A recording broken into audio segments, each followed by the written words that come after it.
Hello দর্শক, আসসালামু আলাইকুম। আশা করি আপনারা সকলেই ভালো আছেন। আর অপরূপ দৃশ্যটা আপনারা দেখতেই পাচ্ছেন।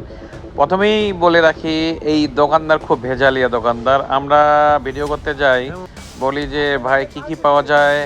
তারা প্রথমে বললো যে এই পাওয়া যায়, কিন্তু হুট করে বললো যে ভাই ভিডিও করতে গেলে টাকা লাগবে।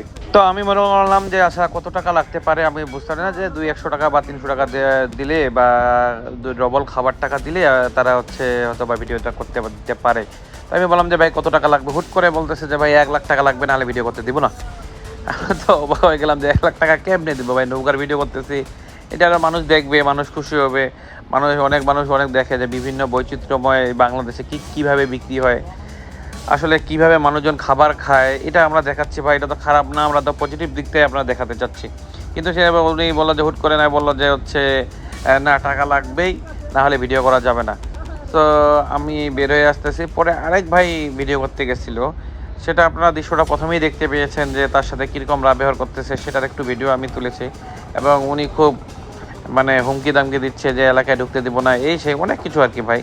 তো আমরা আসলে ইউটিউবাররা এভাবে মাঝে সাঝে হয়রানি হতে হয় আমাদের, আসলে কনভিন্স করতে আমাদের হচ্ছে খুব কষ্ট হয়ে যায় যে আসলে আমরা কেন ভিডিও করি, আসলে কি টাকা, আসলে ইউটিউব আমাদের কত টাকা দেয় যে এই ভিডিও বানাতে গেলে, যে কত লাখ টাকা দিবে এমন কি। সেই ভাই বলছে আপনারা লাখ লাখ টাকা ইনকাম করেন, আসলেই কি লাখ লাখ টাকা ইনকাম হয়? আমরা তো এতদিন পর লাখ লাখ টাকা জীবনও ইনকাম করতে পারি না ভাই। যাই হোক, বিষয়টা হচ্ছে এই ঘাটে আপনারা যদি খেতে আসেন অবশ্যই খেয়ে যাবেন, তার খারাপ কিছু আমি দেখতেছি না। কিন্তু উনি যে ব্যবহারটা করছেন, আমার মনে হয় না ওনার ব্যবহার ভালো ওই লোকের।